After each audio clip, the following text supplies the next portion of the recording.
I love the focus today on taking our own personal power to find a path to healing for ourselves and also for the world. I think that so many people are hearing this message and open to hearing this message. And I also just so appreciated every single speaker today. And because I'm giving a talk about action, I wanted to share a personal action that I'm going to take, which is to talk to my family. I have an uncle, very dear uncle, who just underwent a very difficult prostate cancer surgery the other day. And I'm going to speak to my family about cannabis. Thank you. I've been too chicken to do it, so I'm going to do it. And also going to visit the bookstore and walk away with many of the great resources that I heard about today. So I'm going to be talking about personal actions that we can all take to detox our personal care products. And so I want to just ask you all, who used personal care products today? Shampoo, deodorant, shaving cream, toothpaste, lotion, soap, the guys too, come on. We all use these products. Some of us are even obsessed with them. And as I wrote in my book, I had a period of my life where I literally spent hours with beauty magazines and looking at the products at the drugstore, you know, searching for those products that would magically transform me into the confident, lovable version of myself. I just really believed they had such a power. I never thought at all about what was in them until many years later. And I worked for an environmental health group, and I had the privilege of working with some of the leading scientists and researchers in the field of environmental health who were looking at, researching, reading about what chemicals in the environment and in our homes, how they are linked to cancers and other diseases that have been rising in recent decades since the chemical revolution, which was around World War II.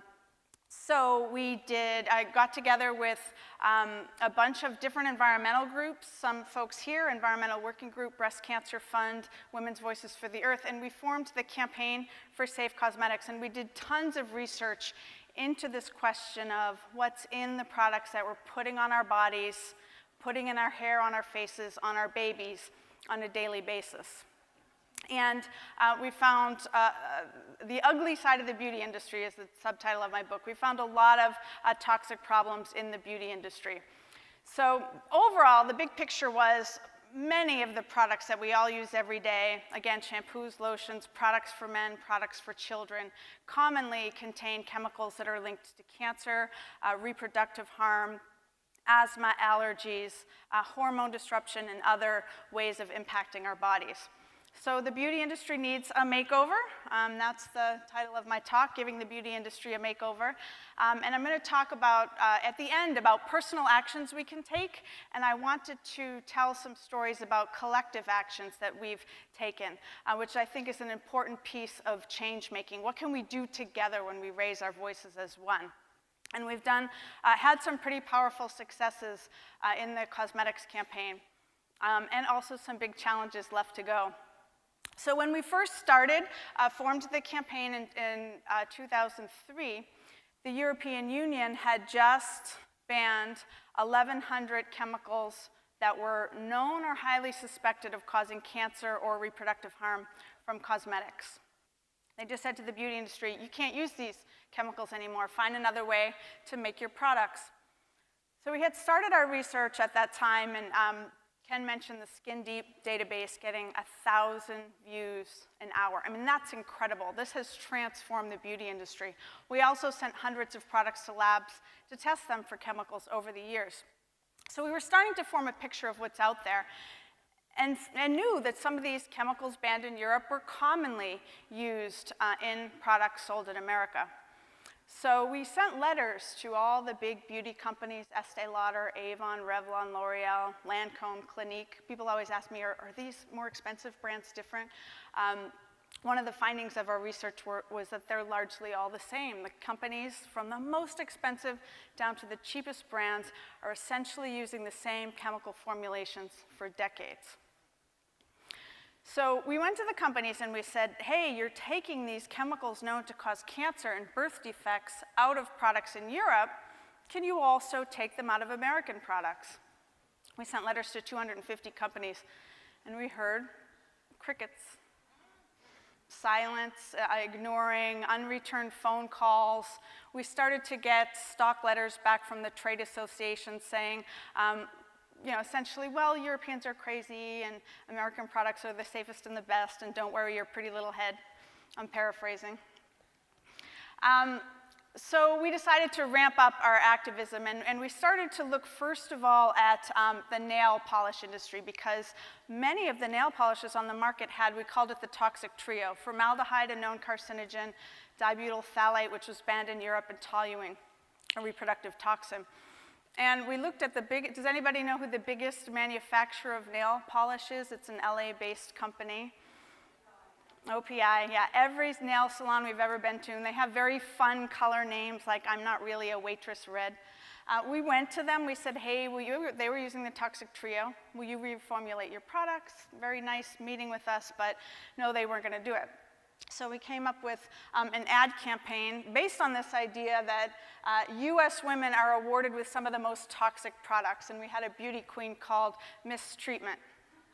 Get it? And we came up with our own fun color names, like I Can't Believe It's a Carcinogen, Coral, and Formaldehyde, Formal. We also did protests at the company's headquarters. Within a couple of weeks, OPI was announcing, we're reformulating our products, and now they advertise themselves as free of all those chemicals. So that was a victory of activism.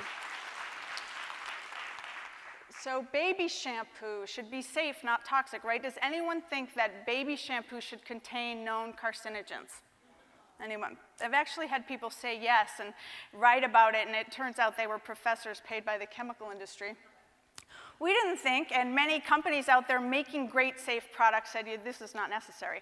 Okay, but when we tested many of the top selling products, this was in 2009, we found out that many of them had formaldehyde, again, known human carcinogen, and also 1,4-dioxane, a carcinogen, including Johnson's baby shampoo, Dora, Disney products, the Pampers Can Do, Frog, Grins and Giggles, all the brands that we know and many of us have used. So this initiated 2 years of having meetings because a lot of moms were really particularly upset about Johnson's baby shampoo, advertised as the purest, the best. Again, we went to the company, had meetings over 2 years with all our groups, the American Nurses Association, others, raising our concerns. And they said, well, we're looking into it. We're not planning to make any changes. This went on for 2 years. Finally, we decided to buy Johnson's baby shampoo in 13 countries around the world and look at what was in it. Turns out they weren't using formaldehyde in Europe and lots of countries where we looked. They were using it in the United States, Canada, because the laws are not as strong. Within 1 hour of that, back to them, that news, we were putting out a report. They got called by a reporter at the Associated Press, and they issued a statement, we're reformulating our baby products to remove formaldehyde, and also they eventually did several other chemicals of concern and the adult products too. And they finally, thank you, that was a huge victory for lots of kids and by the way, formaldehyde is also a very potent allergen, and so some kids have lots of different sorts of reactions to it, and adults too. So we cleaned up baby shampoos as well. I think they finally finished their reformulations last year. So we can make big changes of these companies if we all raise our voices, and that's what environmental groups will continue to do, is research and report what companies previously just got away with because we didn't have the access to testing and the social media networks that we do today. So support the campaign for safe cosmetics. Safecosmetics.org has all this research that I'm talking about and much, much more. 2 more ugly side of the beauty industry stories I want to tell quickly. Brazilian Blowout advertised as formaldehyde-free and healthy for hair. $300 hair treatment. People's hair was falling out in chunks. Somebody finally tested it, and it turned out it was 10% formaldehyde. But guess what? The FDA couldn't do anything about it. It's legal to put known carcinogens in shampoos in any amount. They were even misadvertising. That's not legal. They did get in trouble for that. But finally, the Attorney General of California went after them and got at least a warning label on the product, but they couldn't get it off the shelves. And just a few weeks ago in the New York Times, a product called When, a shampoo, their hair fell out. I love this headline. Should FDA have the power to act? Of course. So, okay, we need to give the cosmetic safety laws a makeover too, and there's a huge opportunity, historic opportunity next year that's going to go before Congress in Washington, D.C., the Safe Cosmetics Act or regulation update. So that's something that needs everybody's engagement and attention. So please sign up and engage at safecosmetics.org if you want to know more about that. Lastly, I promised Fran I would talk about men's products. Does everyone recognize this company that makes this product, this ad? What store was your Abercrombie & Fitch? Okay, so you walk in and the blasting music and the wall-sized chesty men, and this fierce cologne, which they actually spray all over the store every 30 minutes as part of the branding of the store. Well, we tested it, and this cologne contains phthalates, which is linked to male reproductive harm, lowered sperm rates, damaged sperm, according to studies that were done in Harvard. And so how ironic that a company that markets itself on images of male virility is actually spraying everywhere a chemical that could have the opposite effect on male reproductive health. So as my last story, I wanted to tell a story of empowered activism and a young girl named Emily, who's up here in the left. She was very quiet when I met her. She was about in 10th grade, and she started to work with the cosmetics campaign, the Teens for Safe Cosmetics, and she decided she wanted to do something about what was happening at Abercrombie & Fitch. So she organized a protest, got 20 students to go to the store with their signs talking about how it was toxic, and they marched through the store, around the store. Police cars started to roll up. I was like outside on the sidewalk, where you could smell the cologne outside on the sidewalk. Like, those kids are brave. They're in there maybe 10 minutes, and then the security guards start to, gather, and they're getting marched out of the store. And they actually kicked all the customers out of the store, too. And they barred the doors of the Abercrombie & Fitch. This was on 5th and Market in San Francisco. And this crowd started to gather around Emily, and this very tall police officer who was looking down at her and lecturing her in a booming voice, saying, "If you go back into that store, you will be arrested for trespassing." And she just looked up at him and she said in an equally loud voice, "Trespassing? Me? What about them? They're trespassing on my clean air. They're trespassing on my right to health. What are you going to do about that?"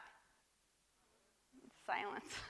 But I thought that, to me, that's the energy that's going to change the world. People standing up and speaking their power, and young women especially standing up and speaking their power about our right to health. And so I want to give kudos to Emily. I want to give kudos to every single person here for taking that step to stand up for health, to say, what can we do to take action in our own lives? And I just want to say, and I want to leave some time for questions and answers, because I sort of ran out of time on my what you can do. But the great thing about personal care products is it's one of the easiest places where you can make changes right now. The problem right in front of our faces, what we're literally putting on our faces every day. And the really great news that we learned in our research is there are so many wonderful products in every single product category that work just as well, with the exception of maybe some of the hair colors, dyes, and straighteners. They still have some innovation work to do there. But great products without the toxins, you just have to do your research to find them. And so safecosmetics.org, ewg.org/skindeep, those are two great places to go. And just in general, simplify. It's been said so many times today, but just simpler is better. Choosing fewer products, so much of the stuff we don't need, products that you know what's in them, especially for pregnant women if you're thinking about getting pregnant, and on kids, because some of the kids' products just shouldn't be sold. So we can and we are giving the beauty industry a makeover, and I think every single choice we make every day in a better direction is a step on the road to getting there. So thank you all, and here's to good health, good choices, and taking our power for creating the world that we want. And we have 2 microphones, and I have just 5 minutes. I think we have 5 minutes for questions, so we can, I can't see you, just yell. We have a few minutes for questions if anyone wants to come to the mic. Yeah.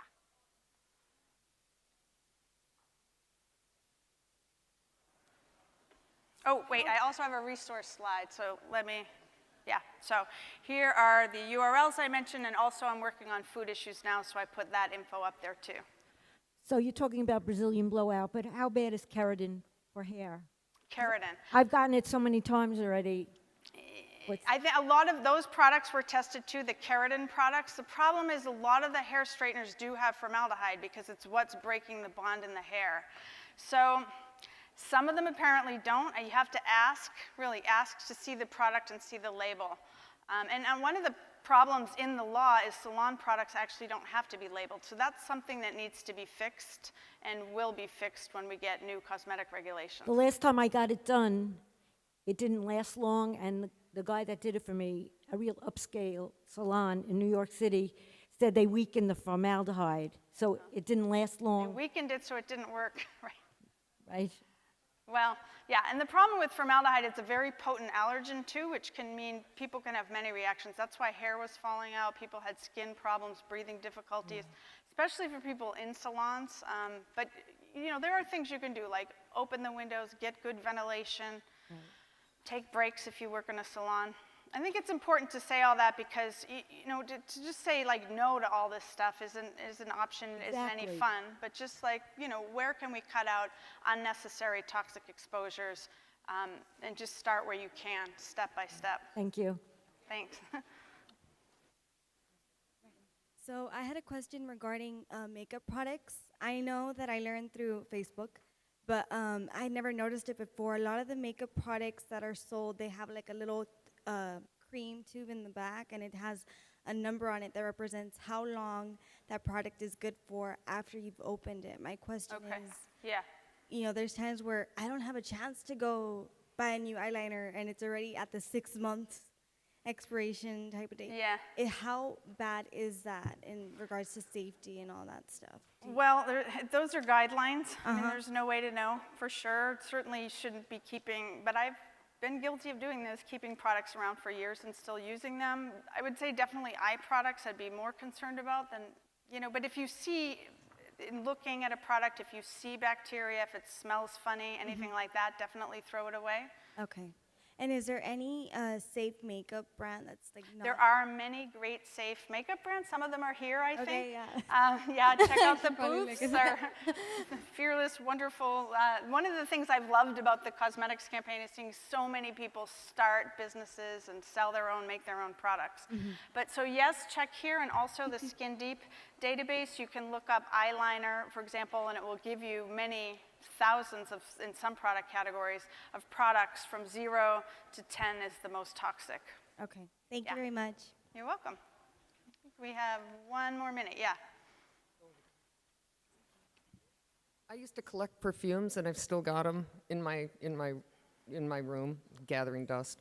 But I have some going all the way back to the 70s. Were they more toxic then or less toxic?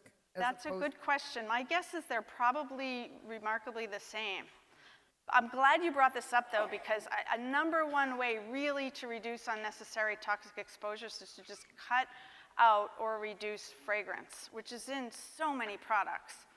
And like using it to go out or whatever, just minimizing again, I think is a good idea. But I try to buy products without fragrance, and that really cuts down the choices. Kind of a good way. Now I don't have so many choices.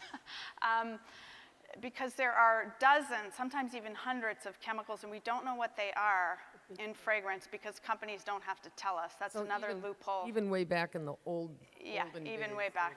And I bet they're using a lot of the same. We did do a study in a few years ago where we tried to reverse engineer fragrances in a lab to document what was in them. So we do have like ingredient lists for maybe 17 fragrances that we looked at, some celebrity brands and stuff. It's interesting. We found lots of allergens, so it's not surprising that people have physical reactions to fragrance. And we also found lots of hormone disruptors.